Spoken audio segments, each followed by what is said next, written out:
Just wanted to welcome everyone to the Becoming a Digital First Leader webinar. We are so excited to host you this morning and so great to see so many people that have joined us here online. My name is Jennifer Beal. I am the Special Advisor to the Dean for Executive Education at the Beedie School of Business and Executive Director at Coastal Cloud.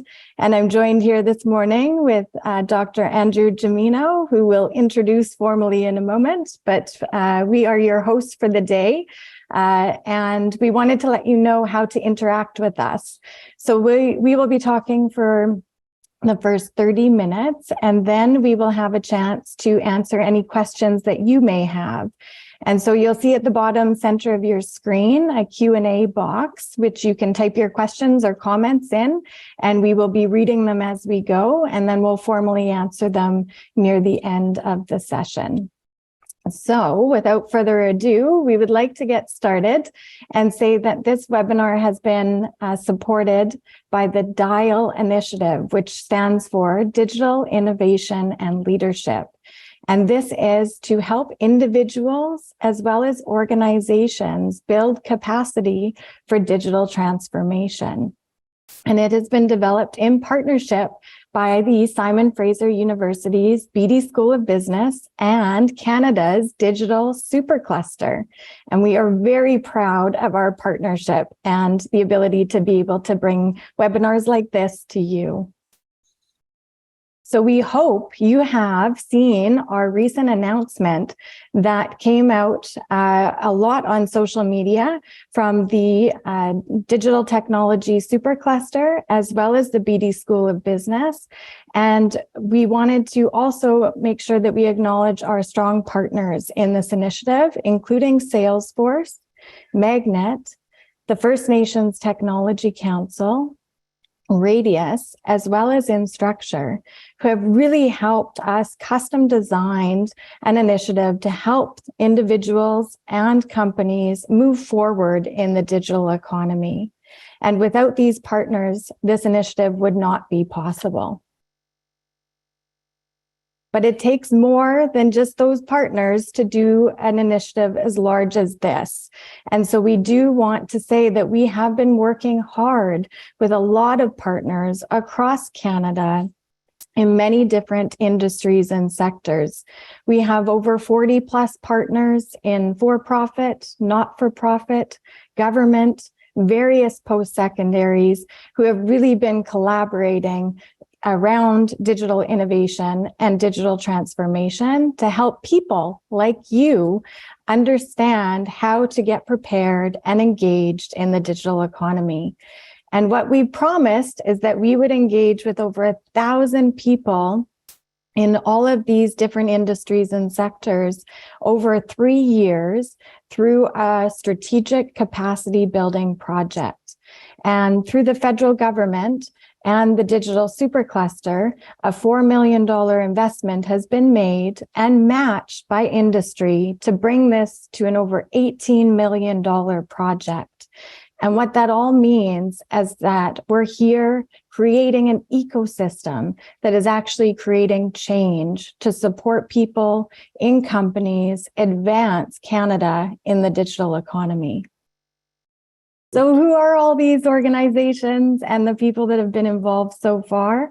This just gives you a little bit of a snapshot of the wonderful partners that we have across the country, from our community partners to industry, to nonprofits, to other academic institutions, as well as government. And I just wanted to point out that some of our strong partners have actually helped us co-create and understand what digital transformation is. So organizations like TELUS, RBC, Canfor, Vancouver Economic Commission, With You, With Me, just to name a few, have really been deeply involved to try and create this ecosystem change that we're looking to develop. And so when we say digital transformation, when we say digital, when we say all these words, we really need some more understanding about what we're talking about. And so I'm so grateful that Andrew Gemino is here today to talk to us about where we are in terms of our pathways on digital transformation and how you can engage as a leader.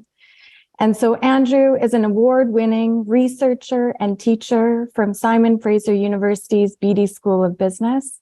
He served as Dean Pro Tem, Associate Dean of our undergraduate as well as graduate programs, and is deeply involved within executive education.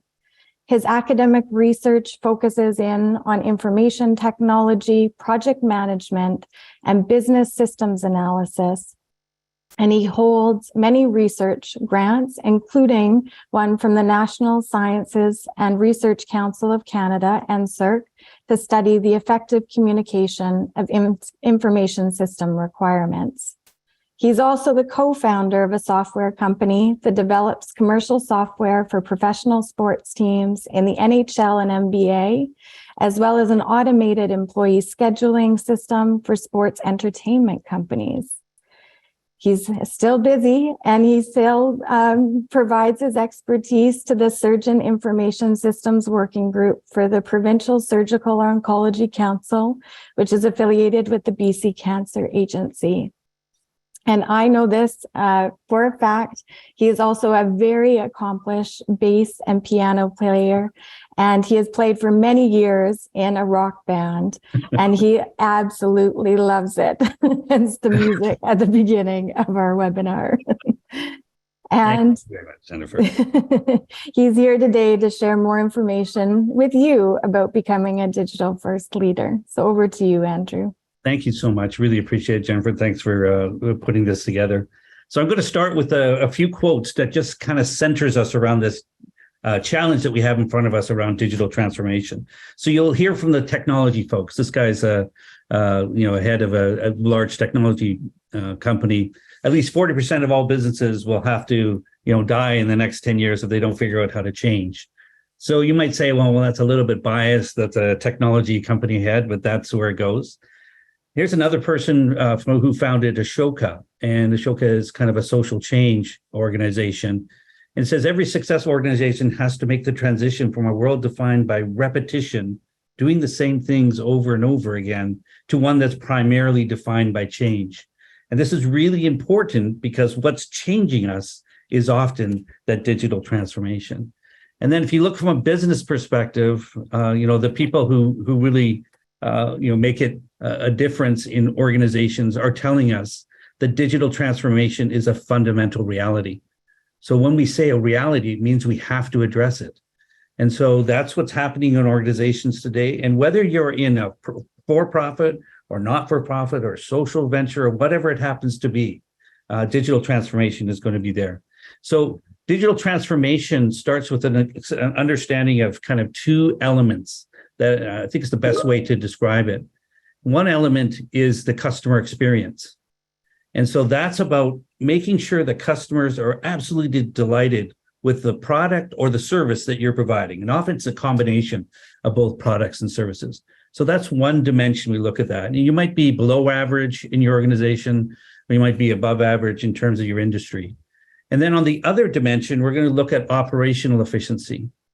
And this is about trying to automate what you can, to standardize, to reuse particular processes as much as possible, and really enhance your productivity. And when you're looking inside of organizations and you're leading organizations, you often face this conundrum or this at least dichotomy of, am I going to focus on increasing the customer experience, or am I going to focus my resources on operational efficiency? Which one of these should I start on? And when you start to work in the digital realm, when you think about digital business and digital business transformation, you have to recognize that many of us are operating in this place where we're below what we would like to do in terms of delighting our customers. And we are above, or also below in regards to operational efficiency. And a lot of that comes from the technology, the legacy systems that we have. And the fact is, we've got a lot of what we'll call silos and spaghetti. These are basically information technology products that don't really fit together. You got a complex kind of landscape out there of all the business processes we're trying to run, all the applications we are trying to support that. The data doesn't really share across all the time. We have a hard time understanding and reporting on that information. And we often are requiring our information technology people or our business unit people to be heroic and working through all of this spaghetti and silos to try to bring together the information we need to be transformed. So it's important that we recognize that we start at this place of silos and spaghetti, but where do we want to go? And what we want to do is we want to go in that direction. We're becoming more future ready for the future, which means we're able to delight our customers in an efficient way. And so we're going to talk today about how to do that and how we step through that and the pathways we might use to accomplish that. So when we do studies on this, and this study's been out since 2019, here's the percentage of organizations. These are larger organizations, about 1,300 of them responded to the survey. And you'll find that about 50% of them put themselves in this silos and spaghetti. It's the largest group of organizations. So if you're in that organization, don't be worried. There's a lot of people there with you. And then you'll see there's some people are into the integrated experience where they're focusing more on the customer than they are on the efficiency of delivering. And then there's the industrialized, which is in the bottom right-hand corner, which is more about operational efficiency, less about customers. You won't find so many there. And then we have 22% of our study that puts themselves in the future ready. But you have to remember, when you see that matrix, there's not a lot of people at the very top. There's a lot of people crowded around the middle. So although they are in what we consider to be future ready states, they really have still a lot of work to do to move to the place where they're able to adapt to change the way we want them to. So that's the basic percentages. Now, why do you want to become future ready? Well, these red numbers in front of you here are the kind of returns, the margins that are developed by organizations generally within these different quadrants. You'll find, for example, the silos and spaghetti, the organizations that find themselves there are usually almost 8% below in regards to the margin that they develop, whereas the future ready are 19.3% above. And you'll find in the integrated experience and the industrialized, you're managing, but you're still not creating a large amount of initiative or energy towards your margins. And so the reason we want to move to future ready is it looks like organizations in that space are doing better on average than other organizations. And so that's, I think, the advantage that comes from being future ready. So that's something we have to establish, that there's a reason. It's not just about let's be digital because digital is digital. It's because we need to be digital because digital is finding better performance. So let's talk a little bit about those pathways that we would take. How do you get from silos and spaghetti to future ready? And what ways can you take? Well, let's take a look at the first way. And the first way is where you focus on moving yourself operationally into the space where you're going to be able to take advantage. And you'll see this is a curve kind of slowly upwards. It's a push towards operational efficiency and then a movement towards customer delight. And so what we describe this as, this is more of a step of technology where you're improving your systems, you're improving your processes, and you're investing money internally in the way you work so that you will eventually be able to satisfy that customer experience in a way that's going to give you an advantage over a longer period of time. So some people are making this path, pathway one, which is around operational efficiency. I think of it like grinding it out. You're grinding out those efficiencies and you're moving in a way that's moving those resources towards future ready. The second one, is what we call the lipstick path. Okay, why lipstick? Well, we're kind of dressing up our operational systems. We're trying to delight the customer, but we really haven't learned how to operate efficiently in that. So this is where we're trying to attract customers because customers often mean revenue, and that's a really important thing to do revenue play. But we recognize that in some sense, we need to, if we're going to become future ready, we need to really heavily invest operationally once we've made that understanding of what the customers really love. So this is another pathway, and a pathway that is legitimate, and lots of organizations have used it in that regard. But we call it lipstick because we really haven't provided the processes. The customers don't see all the things we have to do in order to deliver the product or service the way we like. The next way is through a series of steps, and this is the most popular pathway. This is the pathway where we recognize sometimes we're moving in the customer direction. We make investments towards increasing customer experience. And then we find, oh, now we need to have the systems that support that.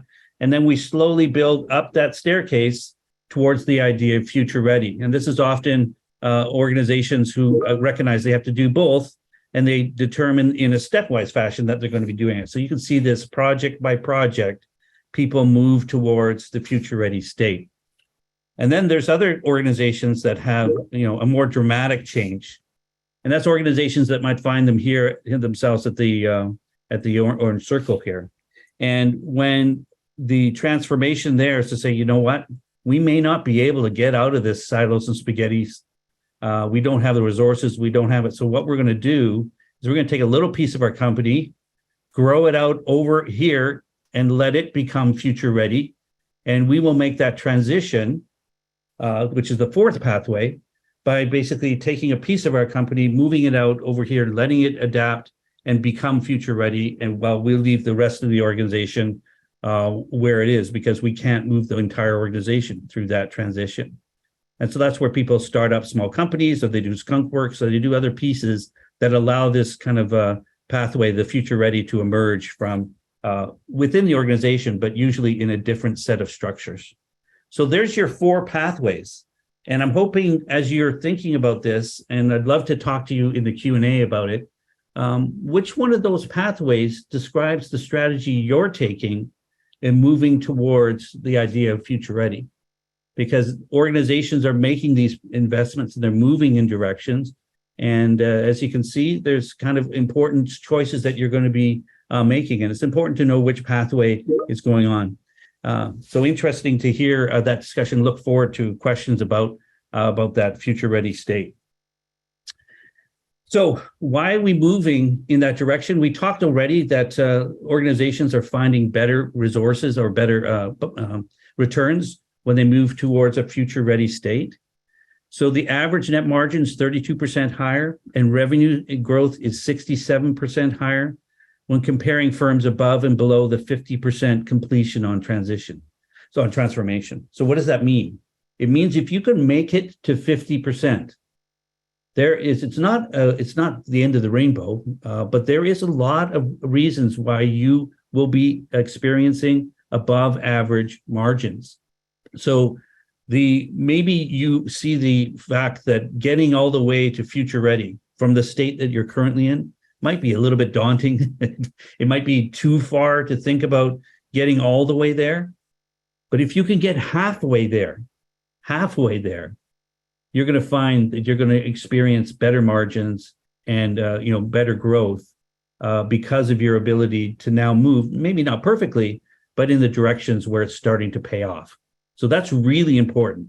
The reason I also say that is you're going to find in this digital transformation world that people would love to think about it as something you invest in and then you stop because you've done it and everything's going to be cool from then on in. But if you hearken back to that second quote that we looked at, the one from the person from Ashoka, they said that you have to recognize that things are going to continue to change. So we're not going to be able to rinse and repeat the work that we do. Instead, we're going to always have to be looking for advantages or moving forward. So that's why getting to 50% will allow you to get to that place where you'll begin to adapt to and find more changes. And it will be continuous improvement that will get us there. So there you go. That's the pathway. So they pay off. Now, how do they pay off? If you take a look at the first pathway, the pathway that looked more about operational efficiency, you're going to create margin, but you're not going to create revenue. Why not? Because your customers, right? You're not going after your customer in a different way. And although you might be really efficient internally, customers don't care so much about that. And so you're not going to necessarily see the revenues increase at the same rate. If you take the lipstick pathway, you'll find that your margins are not going to be as good because you're not operating as efficiently, but your revenues are going to be better. And maybe that's what you need to grow. So that might be a good reason to go. And then you've got your pathways, step pathways, which kind of put a middle ground between the grinded out and the lipstick, somewhere in the middle. And you'll see that the margins and revenues kind of reflect that. And then finally, if you're doing the fourth pathway, where you're taking an organization and you're trying to create a new one outside, you're going to find there's a lot of risk of that. And no one starts these organizations without some investment. So you see the negative margin, but then you may be able to generate revenue quickly because you may hit on a better idea. So these are the pathways and the payoffs that come with these pathways. So one thing to say stuff, another thing to do it. And what you're going to find is this framework describes a lot of organizations in regards to what they're going to do and maybe the transitions that they're thinking about, but it doesn't tell you how to get there. And that's where the hard work is in organizations, and where the leadership really comes is in understanding how to move down those paths. So let's take a look at the first pathway. If you're moving down the operational pathway, if that's what you're seeing as the pathway that makes sense for your organization, then you better get really good at using existing processes, data, technology. You got to make those investments in doing those things really well and very efficiently. So that means you're going to find people who can get you there. You're going to maybe invest in technology platforms that allow you to do that and get you out of the silos and spaghettis. So the important mechanism there is this understanding of the data and in influencing processes and using technology in a way that makes you more efficient. So that's the important mechanism, and it's a different management style you'll find than the second one, which is finding customers and making sure that they're delighted. So we talk about the minimal viable product approach here. Why do we talk about that? Don't build a whole bunch of technology, but find a way to get to that customer and understand what they really want. What are the key things that they need to purchase your service or product, and provide those. And it doesn't have to be efficiently provided. It just has to be provided so the customer is delighted. And this is another attitude that you would take towards your organization. So are we experimenting, exploring, being creative, and thinking in different ways? If we are, that's the minimum viable product approach. And that comes from lean startup and a whole bunch of other types of organizations where you're thinking about rapidly changing the way you work with customers. So that's a different approach. When you're thinking about the next approach, which is that stepwise, you got to be really disciplined in regards to your investments in technology, and then your reach out to customers based on that. So there's a lot of product management that comes into this, where you provide an opportunity, and then you're going to see if you can make it more effective. So here, you got to be coordinated across both your marketing and your operational areas. You got to be very transparent of what you're trying to accomplish and what you're not doing, because the steps are very important. The steps kind of make you think that you can go in between these things. It's a nice medium pathway, but it's more complicated because you got to tell your technology people they're important and they need resources, but you also have to tell marketing that it needs to go and explore. So you need discipline here, and that's why metrics become very important. You'll be making those decisions based on the metrics that you're providing and making sure you're moving in the right direction. And then finally, if you're doing this last one, which is kind of taking a piece of your organization and putting it outside, that type of work is going to require a lot of agility. It's going to be very difficult for organizations to move pieces of themselves outside and make sure that those pieces outside aren't too influenced by the silos and spaghettis that they're currently in.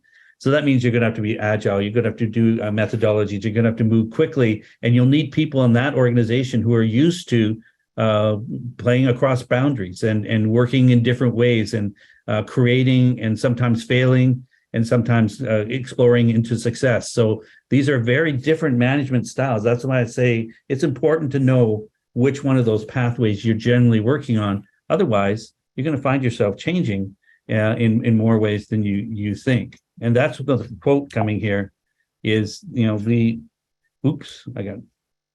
people are finding that the force to change is not only the business rules and the external organizations or customers are changing.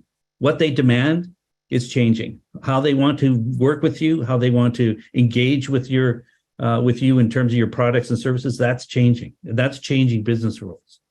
But what's also happening at the same time is our internal decision rights, our business rules, the resources, the allocations are all changing within the company as well. And that's what really hits people when they get into this process. So I think it's important for us to think about those aspects and understand that we're not only being forced to change because of external things, but also because of our customers. And those are really important elements that we need to think about when we're thinking about digital transformation. So I think that gives you kind of an overview of the pathways to future ready. And that's what we're preparing ourselves for. And that's what we're working in this programming that we're doing, is preparing people to take those steps towards future ready for their organization and making sure they understand the pathways and the management that's going to make them successful. So the Digital Supercluster is kind of invested in this idea of capacity development. And the capacity, when you think about it in the Canadian economy towards our digital economy, there's really three aspects that are important to this. And that, to me, one is the digital products. The second one is the digital basis. Oops, I'll go back. And then finally, the idea of digital business, which is an opportunity and a disruption about how people want to work with us. But the key, and what the Digital Supercluster and what the Beedie School is working on, and all the transformation partners we're working with, are all talking about the workforce, because it's really going to be people who are going to make this change, not technology. Although digital keeps going forward and it's going to be a really important force in the way we work, if we don't have people who understand how to use it, who have the talent and the expertise and the experience to be able to adapt to these changes, and we don't change our processes and the way we work, then we're not going to be successful in moving towards a future-ready environment. So the Digital Supercluster and the DIAL initiatives are really about talking to our building our digital workforce in a way that allows us to move forward with people at the center of these changes. People at the center of these changes, because people innovate, not technology. And so these are the pieces that we talk about and the things that we do. And it's kind of a framework that we've utilized when talking about digital transformation and the challenges to leadership in making these transitions across many industries, health, transportation, retail. All those places are going through significant disruption. And we're finding some real success in talking to people about their pathways and the way they need to move forward, and gathering the initiatives and the momentum to make sure that your organization can make this transition. So with that, I just want you to think about this as you're sitting there and listening, and maybe understanding a little bit more about what we mean by transformation. That please think about, what pathway to future ready do you think your organization is taking? And by the way, you'll find within an organization, there might be different people with different pathways. So it's a complicated process, but it gives you a good understanding of where we want to go in regards to thinking about digital transformation and how we can help. So with that, I think, Jennifer, I can hand it over to you to talk about our next step. Thanks, Andrew. And thanks for the presentation. And I wrote that down too. The research really is telling us about all these different pathways and how organizations are digitally transforming and the outcomes, but it's missing that link about how we get there.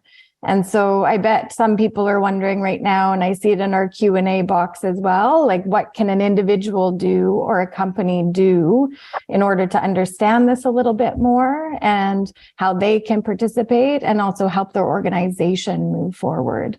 And I think what's really great is it does come down to that people part of it, and that people are really needed in order to create ideas and digitally innovate. And so what we've done in partnership with the Digital Supercluster is create 2 different levels of programming to help support individuals and companies. And so I just wanted to take a moment to share a little bit about these programs. They have been co-created with industry partners. So this is a partnership between research and industry. and they've been custom designed for working professionals. We know people are busy. They are managing many things in their jobs and their lives, but they need some support to be able to understand how they're working these days. We all find ourselves in a digital environment, but nobody's actually taught us how to work and thrive in this space. And so in the management level program, the one you see on the left-hand side there, what we've done is help people that are individual contributors within organizations get prepared to do their work in this digital space. And so we often see sample job titles coming in as consultants. They could be external consultants or internal consultants working in an organization. Sometimes carry the title of an analyst or a project manager or a developer, or maybe just someone within a business unit that is engaged in a digital change project. They're usually earlier or into their middle of their career, and they're trying to understand how to know their business. So what is the business problem that they're trying to solve? How do they work with others and utilize some collaboration and teaming techniques? And then how do they bring in technology to help them innovate how they work day to day? And so it's really that combination of the people, that process, and the technology. And once they can understand those three pieces, they can really become efficient and effective with digital change. And so we've custom designed a program that's 18 weeks long. It's online. It's already being offered across Canada and in other countries as well, to really develop the knowledge and skill set that these people need to engage. And then we've also prepared a program in partnership with industry for people that manage people. And so we know that we need to be able to speak the same language within an organization. And so for those that are managing teams, they are often having titles of a product lead or a product owner, maybe a manager, director, even up to vice presidents and CEOs. These are the folks that need to understand the building blocks of digital transformation, how to prepare their organization, as well as their teams for change, negotiate through that change, and really develop that mindset that is needed to create a plan to lead that team forward through that change. And so this program features an 11-week online custom designed experience that has a lot of networking as well. And so you'll get to learn across industries and sectors about what's working and what's not working around those pathways for digital transformation. And so these programs are offered right now through the SFU Beedie School of Business and open and available if you'd like to join us. So we just wanted to share a little bit more because we're very proud and we know that they're working for our partners. And so the next one will show you the website if you want to learn more and connect with us around getting involved and getting prepared. You can go to beedie.sfu.ca/dial or email us, and we'd be happy to share more that way as well.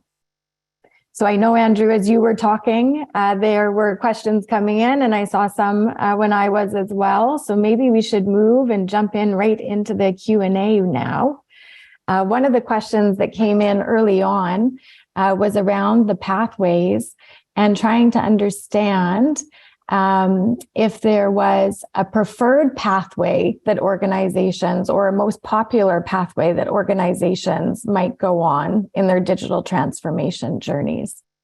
Yeah, so this is the most common is the step-based, which is pathway 3. That's about 50% of the study that had been done had found organizations who would characterize themselves this way.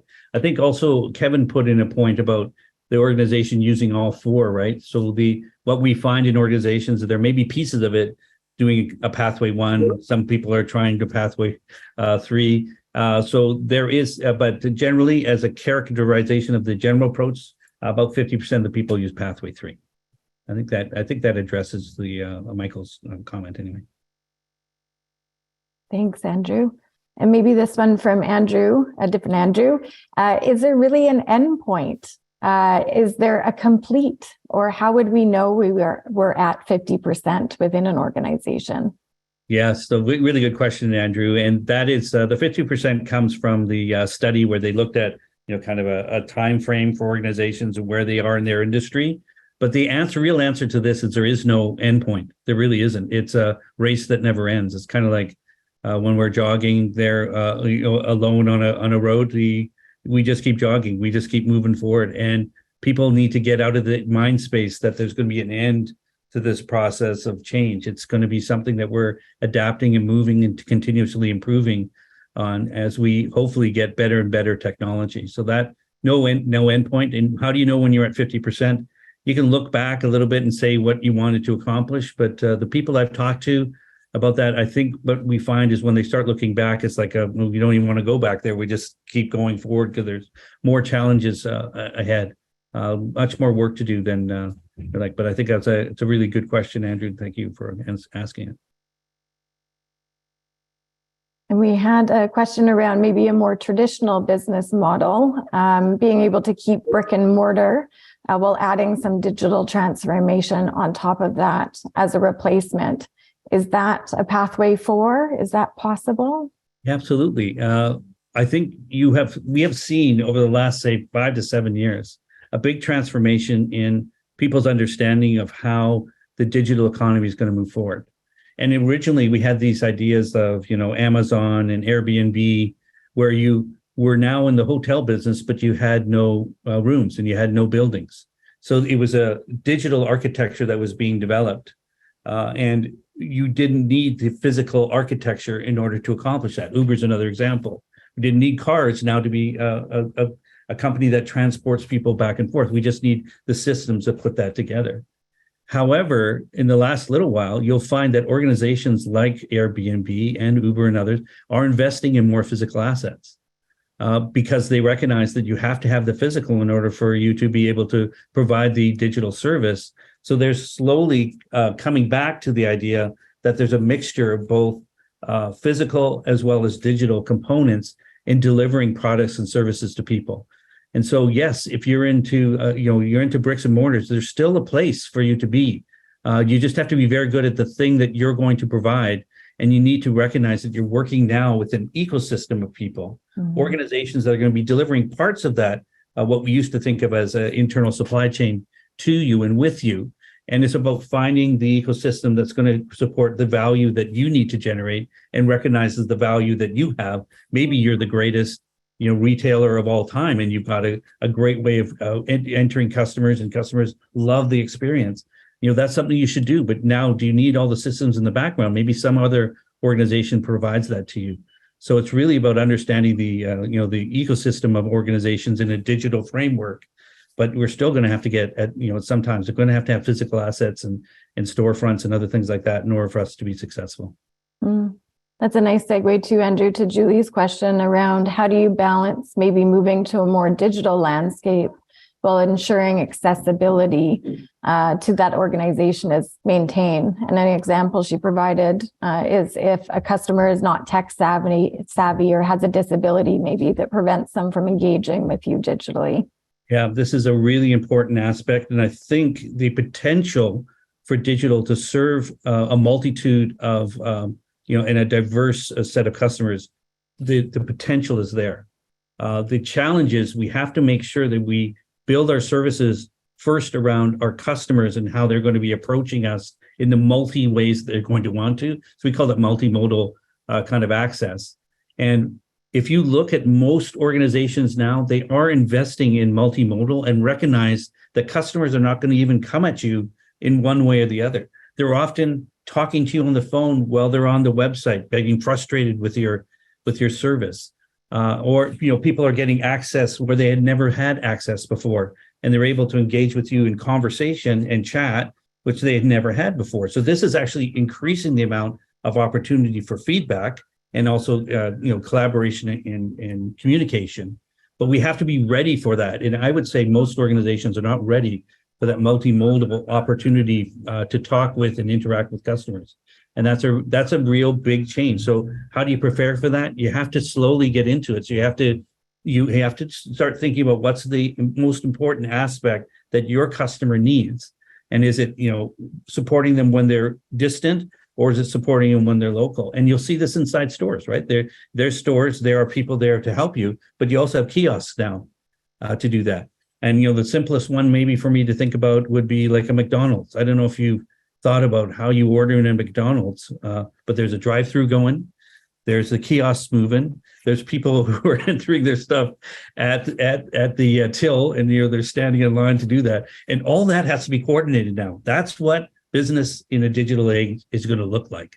And so we need to be able to step up to that. And so you can't step up to it too fast. What I would suggest, you have to take the things that are most important to your organization and move those first. But eventually you'll get to the mode where you'll be able to address more and more people. So that's a quick answer to a pretty complicated question. Thanks, Andrew. It was. And nice lineup too with Lucy's comment around so happy we're actually talking about people in connection with digital transformation and not just technology. Well, Jennifer, I think this is like, we've been doing this now for some time. And I think the most common comment is it's not about the technology, it's about the people. And I think organizations are trying to find ways to support their people in developing these skills because they're not, we don't have a lot of traditional programming around these areas. So we find it to us, it's a capacity building exercise around getting knowledge to people and helping them and supporting them in this drive. So it's a people first process for sure. You got it. And that lines up with Amber's question around any advice we might have for people wanting to start the digital transformation management program. What should they come prepared to start with?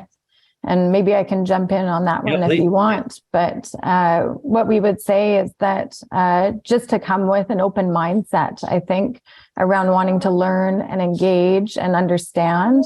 There's no preparation work that is required that you have to do. It really takes you from the beginning to skill you up.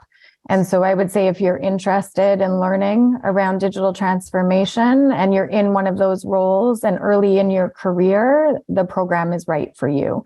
Doesn't matter what type of job you're coming from in terms of your industry.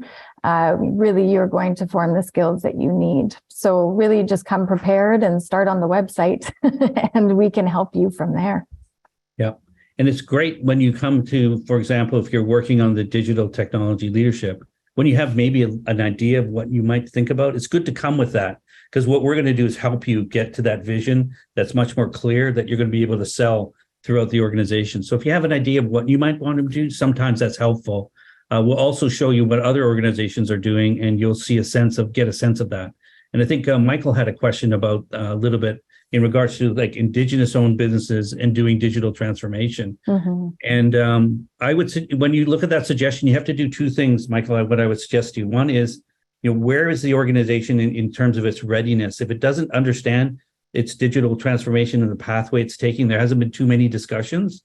I really think the first investment is a DTL, where you can understand the vision that you want to take. And then once you have that, you then need people who can execute that. And that's what digital technology management is all about. How do you collaborate? How do you get technical and business people working together to understand customers and the way you need to work in order to be successful? So DTM is really about getting it done. And DTL is about what are you doing? How are we going to do this? How can I organize my organization or think about my organization and the wider vision and what's the part of it that I'm going to be involved with?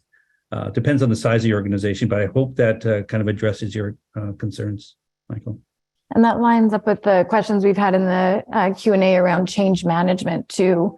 How do we get around with we've always done it this way, and how do we do it a different way? And I would say that to your point, Andrew, it really is getting your organization involved in both levels of programming. Is what we're hearing from our partners at Canfor and TELUS and Van City, where they can actually have people that are implementing the digital solution, as well as the leaders speaking the same language, understanding the same change processes, and there's more buy-in and movement that way.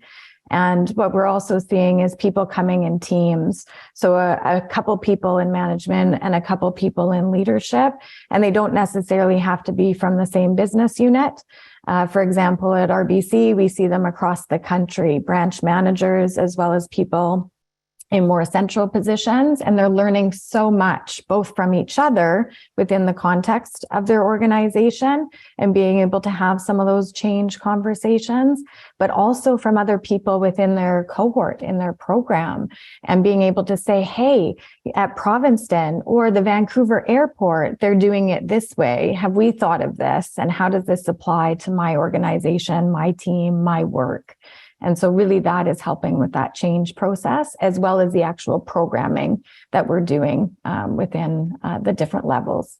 You think about the change that we're going to be going through and the changes that we've already been through, think of the pandemic and others. Yes. The way we've adapted, Jennifer, I think what people need to, or I think they're coming to a realization, change management is not an email message just before you launch something. Okay, so it's much bigger than that. And I know we've been concentrating on the way things are communicated. For me and for the program that we're working in, the change management is integral. It's part of the process. You start at the very start with change and you listen to people.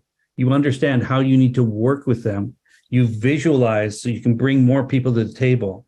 And then you communicate that in a way that's a co-developed with business people, technology people, people who own the customer, people who understand the operations. And together you build processes that are going to make your organization more efficient and also hopefully more effective in regards to getting to the customer. So change management is actually the fabric that moves throughout the entire process. If you're slapping change management on at the end with an email message, it's not going to work. You've got to build that change right into the discussions and the way that you work. And that's the way that you always make real change, to tell you the truth. It's always about building that coalition, understanding, coalescing your vision, and then stepping forward with the people that you're confident are have the same kind of aligned understanding of what changes need to be made. And those are the things that we talk about and we teach inside the programs. I love the idea too, and maybe the prompt of the question by Shan around fresh perspective and getting more people involved in the conversations. And so Shan's comment and question was, there's been a recent discussion in Canada around workforce labor shortages and a national target of 500,000 of immigration by 2025. Can we comment on the role of digital transformation to enable accessibility of new talent while addressing productivity?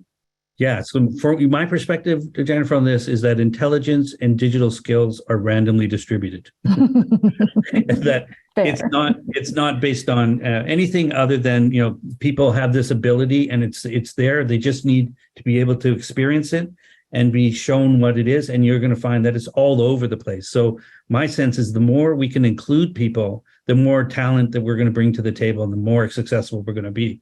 So this needs to be something that's spread widely. The fact that we're not teaching digital change and digital skills inside our schools, grades 1 to 12 or whatever, it seems to me we're just missing a huge opportunity to talk about this. And it's not just about STEM. It's not just about programming. It's about the way we do business and understand the way we work together. So it's a much bigger challenge than maybe people understand. So I think bringing more people to the table and understanding there really aren't any barriers. Once you understand that you can work with people digitally, you can work with them online, you can provide, materials to anyone, anywhere. It opens up a great opportunity. So I just think of this as a huge opportunity for us to get involved with building capacity all the way through our country. And that's something that I'm excited to be a part of. I think the other piece that I'm really proud of through our Digital Innovation and Leadership Initiative is through the consortium of partners. We have partners such as the Immigrant Employment Council of BC that is actually helping workers that are coming in from immigration into our programming and then into jobs. And so we have many different pathways for people that they can take. They don't necessarily have to take a common pathway, but they can definitely, as Andrew mentioned, add so much value in this discussion. And it's needed for Canada and for our companies to move forward. Yeah. Yeah, I think sometimes people are not aware of the changes that have happened in systems and the way we develop information technology in organizations. Gartner just had a report out that by 2025, 80% of the people who are working on information technology projects will not be in information technology skills.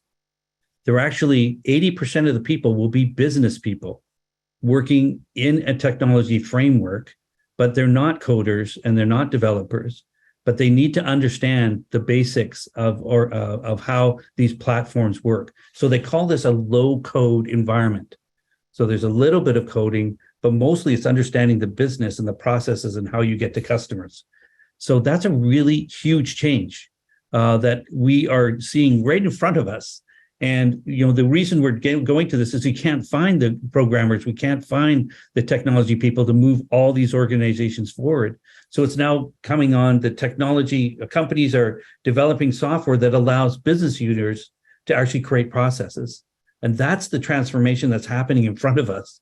And if we do that, if we can do that well, we can really transform very quickly what we do inside organizations. So it's a big change. It's a massive change. It's something that we should really be thinking and putting our hats on around how to support people in this way. But we're all going to be involved with technology and systems. That's just the way we work. And if you don't believe me, think about your life now and life 10 years ago. How many systems are you interacting every day now with? You're part of that process. So that's the same thing that's happening inside organizations. And we need entrepreneurs. We need the people who are innovating inside organizations to be supported and give them the the experience and knowledge that allows them to do that successfully. Not simple to do, but super important if we're going to be successful in the long run in changing digital capacity. And Andrew, I'm not sure if you know, but we're back to the framework. Do you know if any regulators or governments were engaged when it was being developed? I don't think so. This was more for a larger organization. So the material that I showed you in the pathways, I should recognize that that's mostly U.S. organizations or larger or Fortune 500 organizations. So it doesn't necessarily, that framework, I'm just worried about stepping too far outside that framework. But I can tell you that the challenges facing organizations who are NPOs or others is even stronger because they've traditionally lagged in regards to their abilities to invest in technology. And that might be a disadvantage until you realize that change is happening quickly. And we may be able to step through a whole bunch of silos and spaghetti and move to platforms that will enable us to do more if we understand the framework. So traditional frameworks are not going to help right now. I think this idea of thinking about the pathways, the new NPO type of pathways, where you can get to customers quickly or something like that might be a way to move. So I'd be interested in hearing other people's perspectives on the NPO. But my sense is I think it's an opportunity to not have to invest as heavily in technology and step into new technological architectures that allow you to get to your customers in ways that you hadn't before. Amazing. And we had some questions around maybe more specific to people's individual organizations, such as, small equipment companies or not-for-profits, and how they could get some advice. What program would you say would be best suited maybe for them to go into? Yeah, I like the idea that before implementing, you understand what you're trying to accomplish. And I think the DTL also, so I would say the DT leadership, digital transformation leadership, would be the one you might want to think about. The reason also is inside that room are many people from many different industries. And we've had that in our cohorts already, where, for example, we had one example of a person in healthcare who met with a person in airports. And they both had this challenge of how do you manage your, there's a customer in an airport who's trying to get a flight, but there's a patient in a hospital who's trying to figure out where to go and what time's their appointment. So there are a lot of similarities to that. And they actually, outside of the class, they actually met and they talked to each other. And there's a lot to learn on both sides about how to treat their organization, or their customer, and how to think about their customers maybe in different ways. Patients customers, clients, whatever it is that you're interacting with. So that's an example of where I would say probably invest in the DTL first, so you get an idea, a vision, hear other industries and see the ideas, and then invest in the people who are going to make it happen using digital transformation management. Maybe we'll wrap with the last question here. Just considering our reflection on the education system, do you think this could help parents, especially those coming out of post-secondary, bridge that gap between the education and where the world of the workforce is right now? And what program would you recommend there? Absolutely. To me, that program is the Digital Technology Management. We need to get people understanding how to work across these technology barriers. I worry a little bit that we're focusing so much on the STEM that we miss the important part of the flower in this equation, which is the people who actually bring it to realization are the business people. So technology people are super valuable and really important in the equation, but to understand business and to know the customer, you're not going to get that in STEM training. So if you're going to make successful digital transformation, you've got to have the business people or the people who do it on a daily basis involved in those decisions. That's about design thinking. That's about moving forward into a collaborative space. That's about visualizing. That's about co-creation. These are all the things that we need to show people how to do and to make sure that they're successful in doing it. So yeah, I think there's a big impact potentially. Thank you, Andrew. Maybe we will end there with a thank you to the audience and all those amazing questions. Hopefully we were able to get through them all. We will be sharing a follow-up email and a recording of the webinar in case anyone wants to go back and view again. And just wanted to remind you, you're more than welcome to reach out and connect directly with us.